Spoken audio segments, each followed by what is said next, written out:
ಎಲ್ಲರಿಗೂ ನಮಸ್ಕಾರ. Welcome back to my channel. ವಿಡಿಯೋದಲ್ಲಿ ಮರ, ಗಿಡ, ಬೆಟ್ಟ, ಪುಟ್ಟ ಪುಟ್ಟ ಮನೆಗಳು, ಗುಡ್ಡ ಇದೆಲ್ಲ ಕಾಣಿಸ್ತಾ ಇದ್ರೆ ಯಾವ ಜಾಗ ಅಂತ ಅನ್ಕೋಬೋದಲ್ವಾ. ಆ್ಯಂಡ್ ನಮ್ಮ ಕರ್ನಾಟಕದಲ್ಲಿ ಈ ಥರ ಇರೋ ಜಾಗ ಯಾವುದು ಅಂತ ಎಲ್ಲರಿಗೂ ಕೂಡ ಗೊತ್ತು. ಎಸ್, ಇವತ್ತು ನಾನು ಬಂದಿರೋದೇ ಪ್ರಕೃತಿಯ ಮಡಿಲಲ್ಲಿ ಇರೋವಂಥ ನಮ್ಮ ಮಲೆನಾಡಿಗೆ. ಆ್ಯಂಡ್ ಇವತ್ತು ನಾನು ಬಂದಿರೋದು ಇಲ್ಲಿನ ತುಂಬಾ ಪಾಪ್ಯುಲರ್ ಹಾಗೆ ತುಂಬಾ ಪವರ್ಫುಲ್ ಆದಂಥ ಒಂದು ದೇವಸ್ಥಾನ.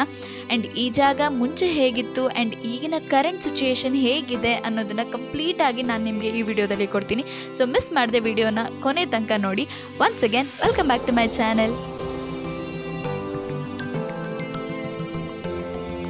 ಸಾಗರದಿಂದ ಸುಮಾರು 42 ಕಿಲೋಮೀಟರ್ ದೂರದಲ್ಲಿದೆ. ಆ್ಯಂಡ್ ನನ್ನ ಒಂದು ಎಕ್ಸ್ಪೀರಿಯನ್ಸ್ ಕೇಳಿದ್ರೆ ಇಲ್ಲಿ ಬಸ್ ಫೆಸಿಲಿಟೀಸ್ ಏನಿದೆಯೋ ಅದು ಸ್ವಲ್ಪ ಕಮ್ಮಿ ಅಂತ ಅನಿಸುತ್ತೆ. ಓನ್ ವೆಹಿಕಲ್ಸಲ್ಲಿ ಬಂದಂದರೆ ಸ್ವಲ್ಪ ಬೇಗ ರೀಚ್ ಆಗ್ಬೋದು ಆ್ಯಂಡ್ ಟೈಮ್ ಸೇವ್ ಕೂಡ ಮಾಡ್ಬೋದು ಅಂತ ಅನಿಸುತ್ತೆ. ಇಲ್ಲಿನ ಒಂದು ಟ್ರಾನ್ಸ್ಪೋರ್ಟೇಷನ್ ಫೆಸಿಲಿಟಿ ಏನಿದೆಯಲ್ಲ ಅದು ತುಂಬಾ ಡೆವಲಪ್ ಆಗಬೇಕು. ಯಾಕಂತಂದರೆ ಇಲ್ಲಿರೋ ಬಸ್ಸು ಸುಮಾರು 2 ಅವರ್ಸ್ಗೆ ಒಂದ್ಸತಿ ಒಂದು ಬಸ್ ಇರೋದ್ರಿಂದ ಆ್ಯಂಡ್ ಅದು ಕೂಡ ಗ್ಯಾರಂಟಿ ಇರೋದಿಲ್ಲ. ಸೊ ತುಂಬ ಜನ ವೆಯ್ಟ್ ಮಾಡಿ ಅದೊಂದೇ ಬಸ್ಗೆ ಹತ್ತೋದ್ರಿಂದ ತುಂಬ ಕ್ರೌಡ್ ಆಗುತ್ತೆ ಆ್ಯಂಡ್ ತುಂಬಾ ಒಂದು ಟೈಮ್ ಕೂಡ ವೇಸ್ಟ್ ಆಗುತ್ತೆ. ಸೊ ಆದಷ್ಟು ಓನ್ ವೆಹಿಕಲಲ್ಲಿ ಬರೋದು ಒಳ್ಳೆ ಆಪ್ಷನ್ ಅಂತ ಅನಿಸುತ್ತೆ.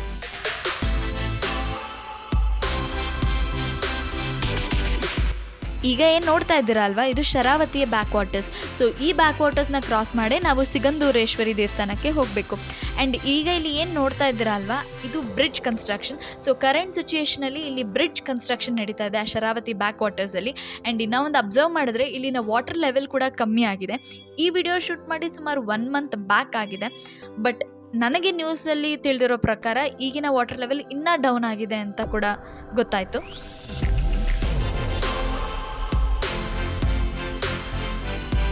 ಇಲ್ಲಿನ ಮೇನ್ ಮೀನ್ಸ್ ಆಫ್ ಟ್ರಾನ್ಸ್ಪೋರ್ಟ್ ಅಂತಂದರೆ ಬಾರ್ಜ್ ಅಥವಾ ಈಗ ಏನು ಕಾಣಿಸ್ತಾ ಇದೆಯಲ್ಲ ಲಾಂಚ್, ಅದೇ. ಸೊ ಈ ಒಂದು ಲಾಂಜೇ ಇಲ್ಲಿನ ಟೂರಿಸ್ಟ್ಗಳನ್ನ, ಲೋಕಲೈಟ್ಸ್ನ ಆ್ಯಂಡ್ ಕಂಪ್ಲೀಟ್ ವೆಹಿಕಲ್ಸ್ನ ಕ್ಯಾರಿ ಮಾಡೋ ಅಂಥದ್ದು. ಆ್ಯಂಡ್ ಇಲ್ಲಿರೋದು ಕೂಡ 2 ಲಾಂಚ್. ಎಷ್ಟು ಜನ ಇದ್ದಾರೆ ಅಂದರೆ ಇವತ್ತು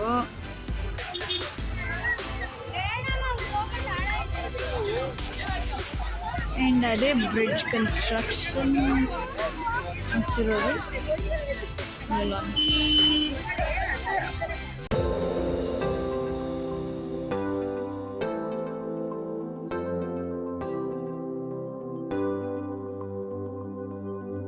ಲಾಂಜ್ ಇಲ್ಲಿ ಮೇನ್ ಮೀನ್ಸ್ ಆಫ್ ಟ್ರಾನ್ಸ್ಪೋರ್ಟ್ ಆದರೆ ಬೈ ರೋಡ್ ಕೂಡ ಈ ಒಂದು ಸಿಗಂದೂರನ್ನ ರೀಚ್ ಆಗ್ಬೋದು.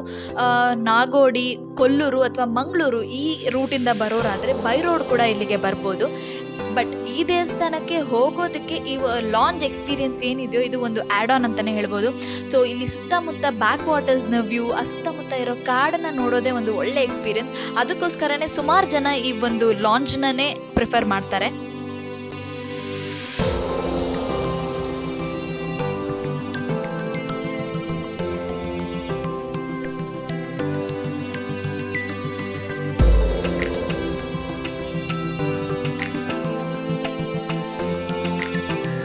ಎರಡೇ ಬಾರ್ಜ್ ಅಥವಾ ಲಾಂಜ್ ಇರೋದ್ರಿಂದ ಅಟ್ ಎ ಟೈಮ್ ತುಂಬ ಜನನ ಅಥವಾ ತುಂಬ ವೆಹಿಕಲ್ಸ್ನ ಟ್ರಾನ್ಸ್ಪೋರ್ಟ್ ಮಾಡ್ತಾರೆ. ಆ್ಯಂಡ್ ನಾನು ಮುಂಚೆ ಹೋದಾಗ ಇಲ್ಲಿ ₹1 ಪರ್ ಪರ್ಸನ್ನ ಚಾರ್ಜ್ ಮಾಡ್ತಾಯಿದ್ರು. ಬಟ್ ರೈಟ್ ನಾವು ₹10 ಒಬ್ಬ ಮನುಷ್ಯನಿಗೆ ಅಥವಾ 1 ಪರ್ಸನ್ಗೆ ₹10 ಇಲ್ಲಿ ಚಾರ್ಜ್ ಮಾಡ್ತಾರೆ.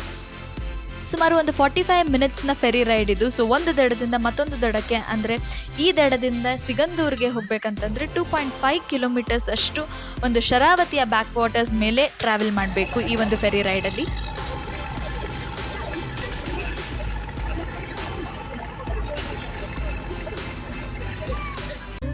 ಸುತ್ತ ಹಸಿರು, ಸುತ್ತ ನೀರಿರೋದ್ರ ಮಧ್ಯೆ ಇರುವಂಥ ಒಂದು ಪುಟ್ಟದಾದ ಹಳ್ಳಿ ಸಿಗಂದೂರು. ಆ್ಯಂಡ್ ಆ ಸಿಗಂದೂರಲ್ಲಿ ಇರೋದೇ ಸಿಗಂದೂರೇಶ್ವರಿ, ಅಂದರೆ ಶ್ರೀ ಚೌಡೇಶ್ವರಿ ಅಮ್ಮನವರ ಒಂದು ದೇವಸ್ಥಾನ.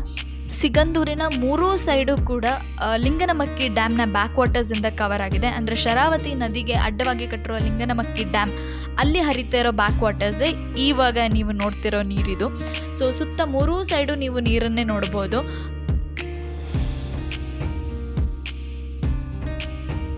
ನನ್ನ ಒಂದು ಪರ್ಸ್ನಲ್ ಒಪಿನಿಯನ್ನ ಕೇಳಿದ್ರೆ ಈ ಜಾಗ ಮುಂಚೆ ಹೇಗಿತ್ತು ಅದು ಹಾಗಿದ್ರೇ ಚೆನ್ನಾಗಿತ್ತು ಅಂತ ಅನಿಸುತ್ತೆ. ಬಟ್ ಇಲ್ಲಿನ ಜನಕ್ಕೆ ಇದು ತುಂಬಾ ಅವಶ್ಯಕತೆ ಅಥವಾ ನೆಸಸರಿ ಇರೋದ್ರಿಂದ ಈ ಒಂದು ಬ್ರಿಡ್ಜ್ ಕನ್ಸ್ಟ್ರಕ್ಷನ್ನ ಇಲ್ಲಿ ಮಾಡ್ತಾ ಇದ್ದಾರೆ. ನೆವರ್ದೆಲೆಸ್ ಇಲ್ಲಿನ ಹಸಿರು ನೀರಿನಡಿ ಸ್ವಲ್ಪ ಆದರೂ ಕೂಡ ಸಮಾಧಾನ ಆಗುತ್ತೆ. ಆ್ಯಂಡ್ ನಾವಂತೂ ಆ ನೀರಿನ ಮೇಲೆ ಆ ಕನ್ಸ್ಟ್ರಕ್ಷನ್ ಆಗ್ತಿರೋದನ್ನೇ ನೋಡಿ ಎಂಜಾಯ್ ಮಾಡ್ತಾ ಇದ್ವಿ.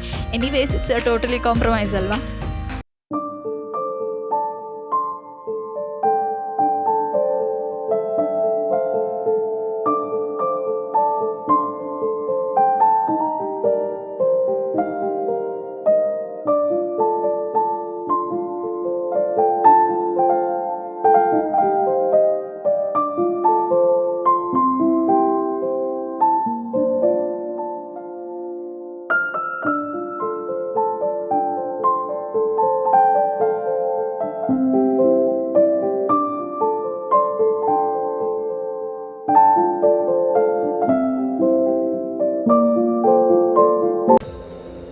ಎಸ್, ಇವತ್ತು ನಾನು ಬಂದಿರೋದೇ ಶಿವಮೊಗ್ಗ ಜಿಲ್ಲೆ ಸಾಗರ ತಾಲೂಕಲ್ಲಿ ಸಿಗಂದೂರು ಅನ್ನೋ ಒಂದು ಪುಟ್ಟ ಹಳ್ಳಿಯಲ್ಲಿರೋ ಶ್ರೀ ಸಿಗಂದೂರು ಚೌಡೇಶ್ವರಿ ಅಮ್ಮನವರ ದೇವಸ್ಥಾನಕ್ಕೆ.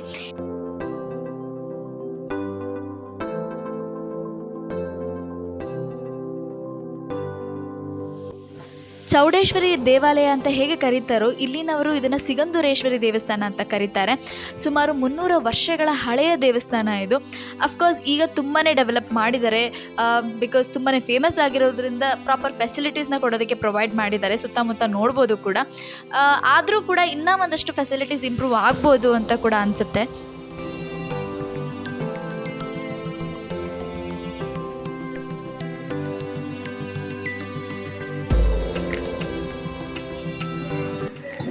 ಹೀಗೆ ಹೋಗಿ ದರ್ಶನಕ್ಕೆ ದಾರಿ. ಸೊ ಇಲ್ಲಿ ಬರ್ತಿದ್ದಾರೆ ಯಾವ ರೀತಿ ಡ್ರೆಸ್ ಹಾಕೊಂಡು ಬರಬೇಕು ಬೇಡ ಅಂತ. ಸೊ ಹೀಗೆ ಹೋದರೆ ದೇವಸ್ಥಾನಕ್ಕೆ ದಾರಿ. ಇಲ್ಲಿಂದ ಒಳಗಡೆ ಮೊಬೈಲ್ ಇಲ್ಲ. ಸೊ ಇಲ್ಲಿಂದ ಇಲ್ಲಿಗೆ ಒಳಗಡೆ ಹೋಗ್ತಾ ಇರೋದೆ ಇದೇ ಗರ್ಭಗುಡಿಯಾಗಿ ದೇವಸ್ಥಾನ.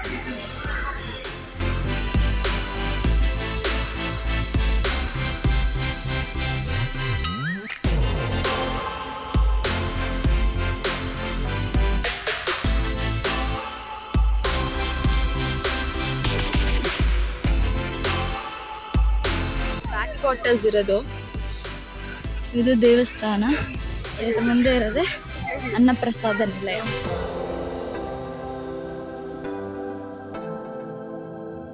ಆ್ಯಂಡ್ ಇಲ್ಲಿನ ನಂಬಿಕೆ ಪ್ರಕಾರ ಈ ಕ್ಷೇತ್ರನ ಅಂದರೆ ಸಿಗಂದೂರನ್ನ ರಕ್ಷಿಸ್ತಾ ಇರೋದು ಈ ಒಂದು ಕ್ಷೇತ್ರ ಪಾಲಕ ಭೂತರಾಯ ಅಂತ ಹೇಳ್ತಾರೆ.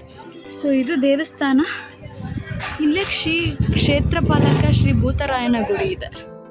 ಇಲ್ಲಿ ಬಸ್ ಫೆಸಿಲಿಟೀಸ್ ತುಂಬಾ ಕಮ್ಮಿ ಇದೆ. ಸೊ ಜೀಪ್ಗಳು ಅವೈಲೇಬಲ್ ಇರುತ್ತೆ ಯಾವಾಗ್ಲೂ. ಸೊ ಆ ಜೀಪ್ ಅವೈಲಬಿಲಿಟಿ ಕೂಡ ನೀವು ದೇವಸ್ಥಾನದಿಂದ ಬ್ಯಾಕ್ ವಾಟರ್ಸ್ ತನಕ ಮತ್ತೆ ಅಲ್ಲಿಂದ ನೀವು ಬೇರೆ ಆಪ್ಷನ್ನ ತೊಗೊಂಡು ಹೋಗಬೇಕು. ಸೊ ಬೆಸ್ಟ್ ಆಪ್ಷನ್ ನಿಮ್ಮ ಓನ್ ವೆಹಿಕಲಲ್ಲಿ ಬರೋದು.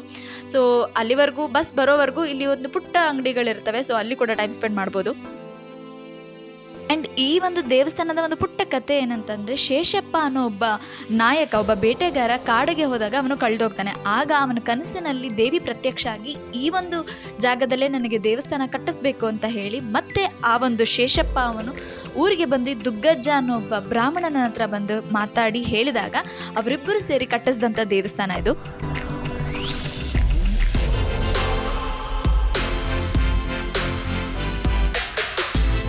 ಇನ್ಫ್ಯಾಕ್ಟ್ ಈ ಜಾಗದ ಮಹಿಮೆ ಬಗ್ಗೆ ಕನ್ನಡದಲ್ಲಿ ಪರ್ಟಿಕ್ಯುಲರ್ ಆಗಿ ಒಂದು ಮೂವಿ ಮಾಡಿದ್ದಾರೆ, ಸಿಗಂದೂರು ಚೌಡೇಶ್ವರಿ ಮಹಿಮೆ ಅಂತ. ಆ ಮೂವಿ ನೋಡಿದ್ರೆ ಇನ್ನಷ್ಟು ಇನ್ಫಾರ್ಮೇಷನ್ ಸಿಗುತ್ತೆ ನಿಮಗೆ ಈ ಜಾಗದ ಬಗ್ಗೆ. ಆ್ಯಂಡ್ ಇಲ್ಲಿ ಪ್ರತಿ ವರ್ಷ ಮಕರ ಸಂಕ್ರಾಂತಿಯಾವಾಗ ಸಿಗಂದೂರಲ್ಲಿ ಉತ್ಸವ ನಡೆಯುತ್ತೆ. ತುಂಬ ದೊಡ್ಡದಾದ ಉತ್ಸವ ನಡೆಯುತ್ತೆ ಇಲ್ಲಿ.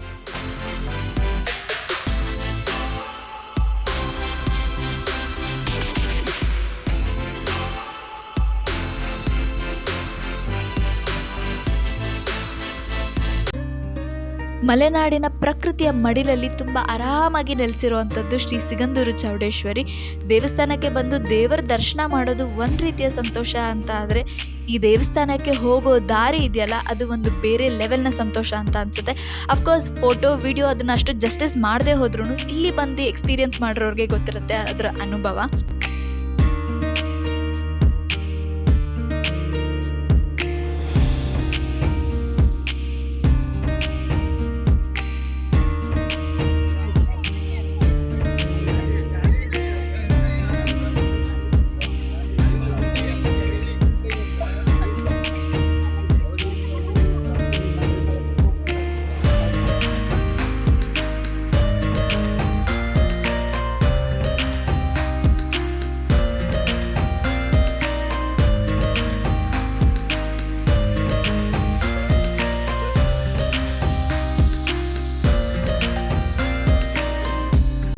ನಮ್ಮ ಕರ್ನಾಟಕ ಟೂರಿಸಂ ಡಿಪಾರ್ಟ್ಮೆಂಟ್ಗೆ ಒಂದು ಟ್ಯಾಗ್ಲೈನ್ ಇದೆ, ಒನ್ ಸ್ಟೇಟ್ ಮೆನಿ ವರ್ಲ್ಡ್ ಅಂತ.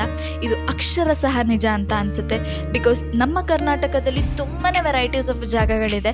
ಆ್ಯಂಡ್ ಅಂಥ ಜಾಗಗಳನ್ನ ಇನ್ನೂ ಪ್ರಪಂಚಕ್ಕೆ ಪರಿಚಯ ಮಾಡಬೇಕು, ನಮ್ಮ ಟೂರಿಸಂ ಡಿಪಾರ್ಟ್ಮೆಂಟ್ ಮತ್ತಷ್ಟು ಪ್ರಮೋಟ್ ಮಾಡಬೇಕು ಅಂತ ಅನಿಸುತ್ತೆ.